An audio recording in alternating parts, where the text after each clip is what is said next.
Hello प्यारे बच्चों, तो कैसे हैं आप सभी। आशा करते हैं स्वस्थ होंगे और मस्त होंगे। तो आज की इस क्लास में हम ममता चैप्टर से जो उसका क्वेश्चन आंसर है वो कराने वाले हैं। अब ममता चैप्टर तो आप पढ़े ही होंगे, और अगर नहीं पढ़े हैं तो आपको डिस्क्रिप्शन बॉक्स में उसका लिंक दे दिया गया है, आप वहाँ से वीडियो देख सकते हैं। तो ये ममता चैप्टर से है, अगर नहीं पढ़े हैं फिर भी थोड़ा कहानी वो बता देते हैं जहाँ की ये ली गई है। जब ममता वो रोहतासगढ़ में जो किला होता है उसके सामने वाले कमरे में जब ममता बैठी रहती है और उसके पिताजी उसे उसके 10 सेवक के साथ सोना लेके जब आते हैं तब की ये बात कही गई है, और इसी से रिलेटेड 3 क्वेश्चन दिए गए हैं। इसी तरह से सेम एग्ज़ाम में पूछते हैं। एक गद्यांश रहेगा और उससे क्वेश्चन रहेंगे। तो ममता चैप्टर से हम जो इम्पॉर्टेंट क्वेश्चन है वो कराने वाले हैं, जो ज़्यादा ज़रूरी है आपके लिए। तो सबसे पहले ये जान लेते हैं कि ममता चैप्टर का लेखक कौन है। तो जयशंकर प्रसाद इसके लेखक हैं, जयशंकर प्रसाद जी। तो आइए पढ़ते हैं और समझते हैं और क्वेश्चन का आंसर लिखते हैं, समझाएंगे और खुद से लिखने की प्रयास कीजिएगा। देखिएगा एकदम सही होगा। लिखने के बाद आंसर को चेक कीजिए और पता कीजिए कि हम कितने अच्छे से लिख पाए हैं। तो आइए समझते हैं क्वेश्चन को। हे भगवान, तब के लिए विपत्ति के लिए इतना आयोजन। कौन कह रहे हैं? तो ममता। जब उसके पिताजी ढेर सारे सोना लेकर के उसके कमरे में आते हैं तब की है, और वही ममता कह रहे हैं कि हे भगवान, तब के लिए विपद के लिए इतना आयोजन। अब ये बातें किस पर हो रही है? ममता अपने पिताजी से पूछते हैं। सबसे पहले जवाब आता है उसके पिताजी का कि ममता पूछती है कि इतना सारा सोना किस लिए है, किस लिए लाए हैं पिताजी। तो उसके पिताजी जवाब देते हैं कि बहुत जल्द साम्राज्य पर शेर शाह का शासन होगा।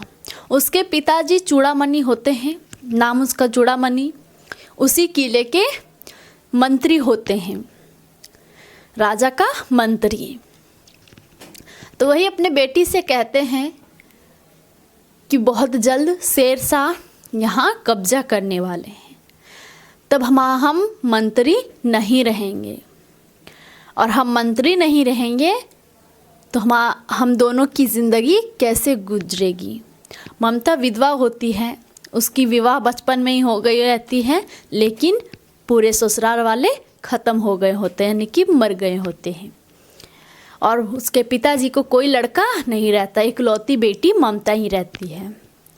तो वही टेंशन में, वही चिंता में वो ढेर सारे सोना लेके आई और ममता से बोली कि अगर हम मंत्री नहीं रहेंगे तब के लिए है, तब ये हमारे ज़िंदगी में काम आएगी, जब खाने को कुछ नहीं रहेगा। तो इतना आयोजन, परमपिता की इच्छा के विरुद्ध इतना साहस, पिताजी क्या भीख ना मिलेगी। वो ममता चौंकते हुए अपने पिताजी से कह रहे हैं, हे भगवान, इतना सारा आयोजन क्या है? इतना सारा आयोजन विपद के लिए, यानी कि उस परिस्थिति के लिए इतना सारा आयोजन, परमपिता इच्छा के विरुद्ध इतना साहस, भगवान के विरुद्ध आप इतना साहस कर लिए कि इतना सारा सोना ले आए। अब क्यों कहते हैं उसकी वजह भी आगे दिखेगी। पिताजी क्या भीख ना मिलेगी? ममता अपने पिताजी से कहती है कि क्या भीख नहीं मिलेगी हम दोनों को? क्या कोई हिंदू भी पृष्ठ पर ना बचा रह जाएगा? और ममता अपने पिताजी से कह रही है कि क्या इस धरती पे कोई हिंदू नहीं बचा रहेगा हमें भीख देने के लिए, जो ब्राह्मण को 2 मुट्ठी अन्न दे सके, जो हम दोनों मतलब हम ब्राह्मण को 2 मुट्ठी अन्न दे सके। इस दुनिया में, इस धरती पे कोई ऐसा हिंदू नहीं बचा रह जाएगा जो आप इतना सारा आयोजन कर रहे हैं। यह असंभव है। कौन कह रही है? तो ममता कह रही है यह असंभव है। फेर दीजिए पिताजी, मतलब वापस कर दीजिए, दे दीजिए, नहीं रखिए। मैं काँप रही हूँ, ये सोना देख करके मैं काँप रही हूँ अंदर ही अंदर। इसकी चमक आँखों को अंधा बना रही है। जिस तरह धन इंसान को अंधा बना देती है, तो वही ममता कह रही है कि इसकी जो चमक है, इसकी सोना की जो चमक है, वो आँखों को अंधा बना रही है, अपने वश में कर रही है। मूर्ख है, उसके पिताजी कहते हैं इसको, ममता को, कि मूर्ख है तुम, मतलब मूर्ख हो। और कहकर चूड़ामणि चले गए, उसके पिताजी चले गए। ये था एक गद्यांश। समझे क्या था इसका? ज़्यादा कुछ नहीं था, बस समझना था। अब यहाँ है लिखना। ये तीनों क्वेश्चन हैं इसी गद्यांश से रिलेटेड। अब पहला क्या है? उपर्युक्त गद्यांश का संदर्भ लिखिए। तो आपको पता ही होगा संदर्भ में ज़्यादा कुछ लिखना नहीं रहता है। अगर पता नहीं है तो अभी पता कर लीजिए। संदर्भ में सिर्फ पाठ का, चैप्टर का नाम और लेखक का नाम जिसने लिखे हो। जैसे ममता का जयशंकर प्रसाद जी ने लिखे हैं, उसी तरह बस इसमें पाठ का नाम और लेखक का नाम। किसका? लेखक का नाम। प्रस्तुत गद्यांश ममता पाठ से ली गई है और इसके रचयिता लेखक कौन है? तो जयशंकर प्रसाद जी हैं। बस हो गया संदर्भ, इतना आसान है। ये संदर्भ था। संदर्भ में क्या था? सिर्फ पाठ का नाम और कवि का नाम। अगले क्वेश्चन में है गद्यांश के रेखांकित अंश की व्याख्या कीजिए। रेखांकित अंश यानी कि जिस पे रेखा खींची गई हो। अब आपको इसमें कहीं तो रेखा जरूर दिख रही होगी रेड कलर की। तो कहाँ से कहाँ तक है? यहाँ से यहाँ तक। अब इसकी व्याख्या करने को कह रहे हैं। क्या कह रहे हैं? व्याख्या करने। अब अभी तो समझाए हैं आपको इसकी, लेकिन फिर से एक बार बता ही देते हैं। हे भगवान, स्टार्टिंग कैसे होगा कि प्रस्तुत गद्यांश का व्याख्या ममता कह रहे हैं अपने पिताजी से, जब उसके पिताजी उसके पास आते हैं। ऐसे ही आपको कहानी टाइप में बस लिखना है, उसी को कहते हैं व्याख्या।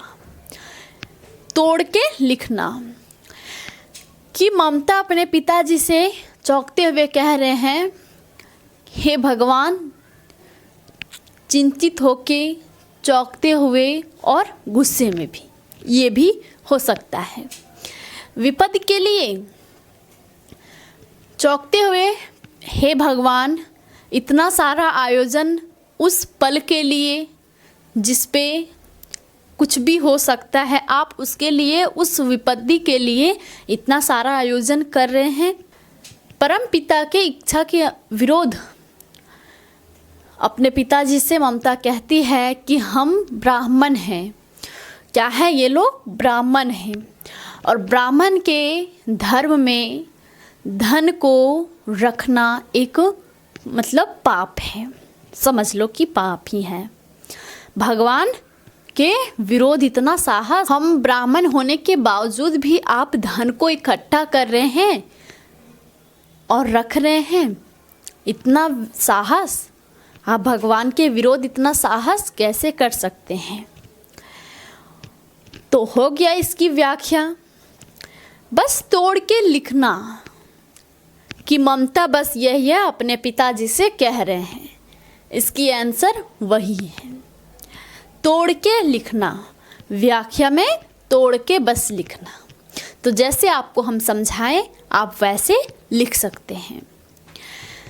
तीसरा क्वेश्चन है, उपर्युक्त गद्यांश में किस कार्य को ईश्वर की इच्छा के विरोध बताया गया है। तो किस काम को लेकर के किया गया है, भगवान के ईश्वर के इच्छा के विरोध। तो धन को इकट्ठा करके रखना, ब्राह्मण होने के बावजूद भी धन को इकट्ठा करके रखना, ये है ईश्वर के विरोध, यही बताया गया है इस कहानी में। तो आपको उम्मीद करते हैं कि ये क्वेश्चन बहुत अच्छे से समझ में आया होगा। अब इसी से रिलेटेड एक और क्वेश्चन देखते हैं। ये जो दो क्वेश्चन अभी हम बताने वाले हैं, एक तो बताएं, दूसरा बताने वाले हैं, ये दोनों बहुत ज़्यादा महत्वपूर्ण हैं। तो आप इन दोनों क्वेश्चन को अच्छे से कीजिए और एग्ज़ाम में बेफिक्र होके लिखिए। तो चलते हैं नेक्स्ट क्वेश्चन की ओर। तो ये है दूसरा क्वेश्चन। तो आइए समझते हैं दूसरा क्वेश्चन में क्या कह रहे हैं और इसका आंसर भी लिखते हैं। मतलब लिखिए समझ करके, बिना समझे कुछ नहीं लिखा जा सकता। तो समझते हैं आगे। गला सूख रहा है, इतना से आपको तो कुछ समझ में नहीं आया होगा, लेकिन समझने से पहले एक बात बता देते हैं। ये बातें कब की हैं? जब ममता अपनी झोपड़ी में पाठ कर रही थी, तब एक मुगल राजा जिसका नाम हुमायूं था, क्या था? हुमायूं। वो बहुत अच्छे राजा थे, लेकिन जब उसकी युद्ध शेर शाह से हो रही थी, तब वह अपनी जान को बचा करके वहाँ से भागे थे, यानी कि वो उस युद्ध में हारे थे। और वह थके हारे ही उसके झोपड़ी के सामने आते हैं और यह वहीं से बातें शुरू होती है। तो समझते हैं, गला सूख रहा है, कौन कह रहा है? तो वो मुगल ममता से, हुमायूं ममता से कह रहा है कि गला सूख रहा है, साथी छूट गए हैं, साथी छूट गए हैं, यानी कि जो साथी लोग थे वो लोग छूट गए हैं, चले गए हैं।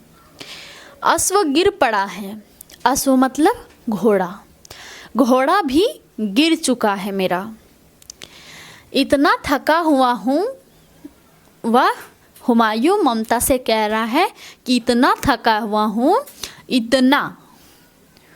इतना थका हुआ हूँ, इतना आगे कुछ कहता उससे पहले कहते कहते वह व्यक्ति धम से बैठ गया और वह नीचे बैठ गया ज़मीन पे, थकने से बैठ गया, थकने के कारण वह बोल नहीं पाया। और उसके सामने ब्रह्मांड घूमने लगा और उसका सर चकराने लगा, चक्कर आने लगा।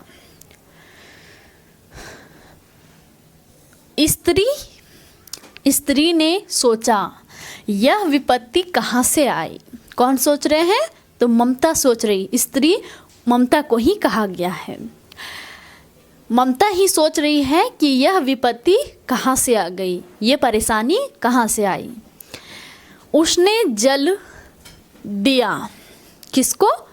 तो राजा को, हुमायूं को ममता ने जल दिया, पिलाया।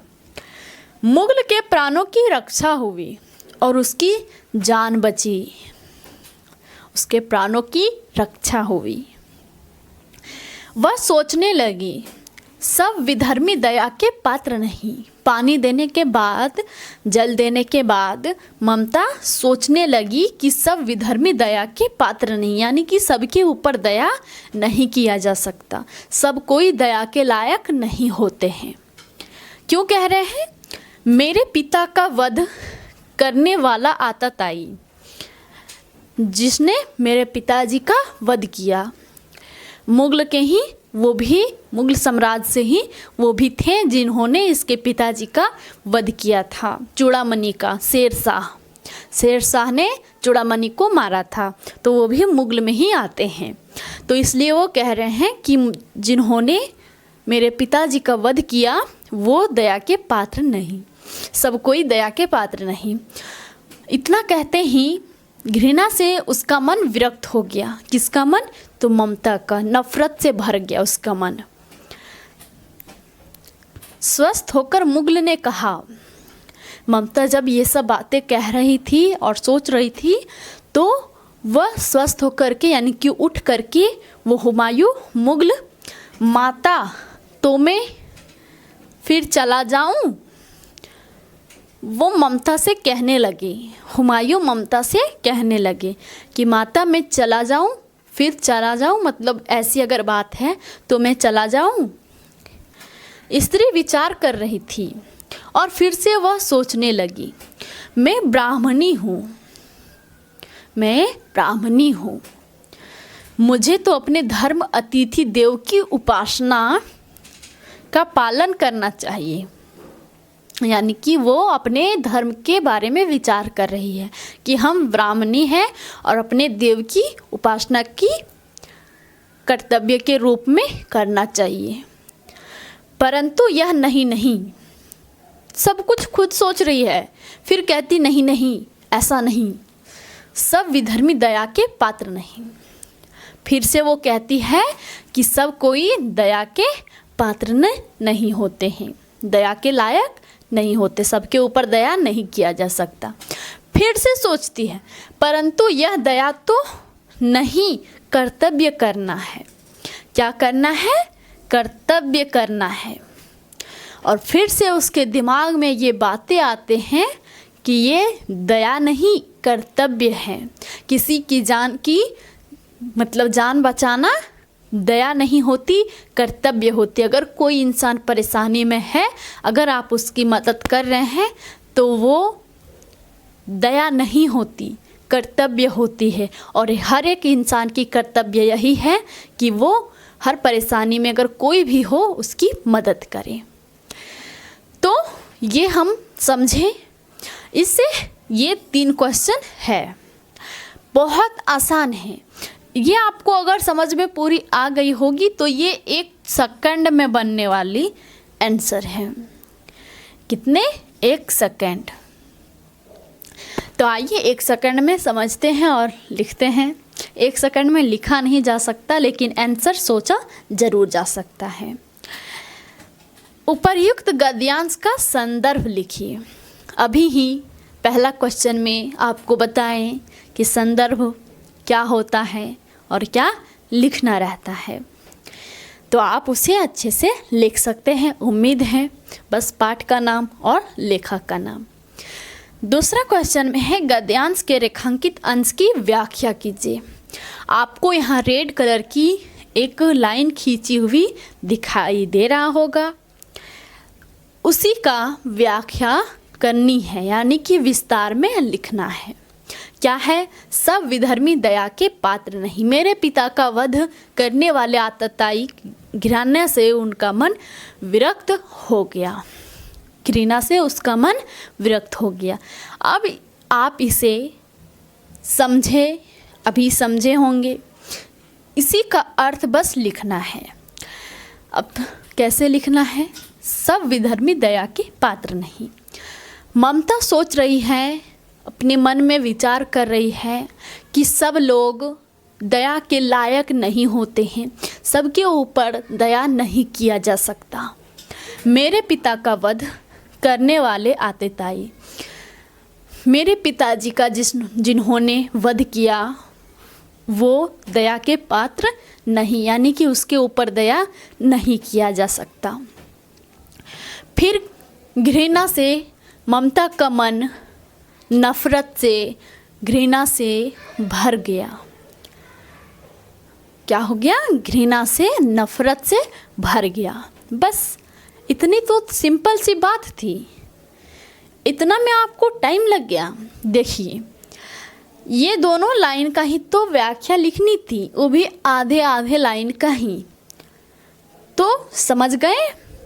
तीसरे क्वेश्चन में है, स्त्री किस धर्म के पालन के विषय में विचार कर रही है? तो इसका आंसर भी इसी में है, इसी गद्यांश में इसका भी आंसर है। इन तीनों का भी इसी में था, उसी तरह ये लास्ट वाले क्वेश्चन का भी इसी में है। अब कहाँ है तो ढूंढिए। देखिए, मुझे तो अपने धर्म, ये है क्वेश्चन कि ममता किस धर्म के बारे में बात कर रही है। आंसर ये है, अतिथि देव की उपासना का पालन। तो इसका आंसर यह होगा कि ममता धर्म, अपनी जो धर्म है वो अतिथि देव की उपासना का पालन करना चाहिए, यानी कि करने की बात कर रही है। तो उम्मीद करते हैं कि आपको ये क्वेश्चन भी बहुत अच्छे से समझ में आया होगा। तो मिलते हैं नेक्स्ट वीडियो में।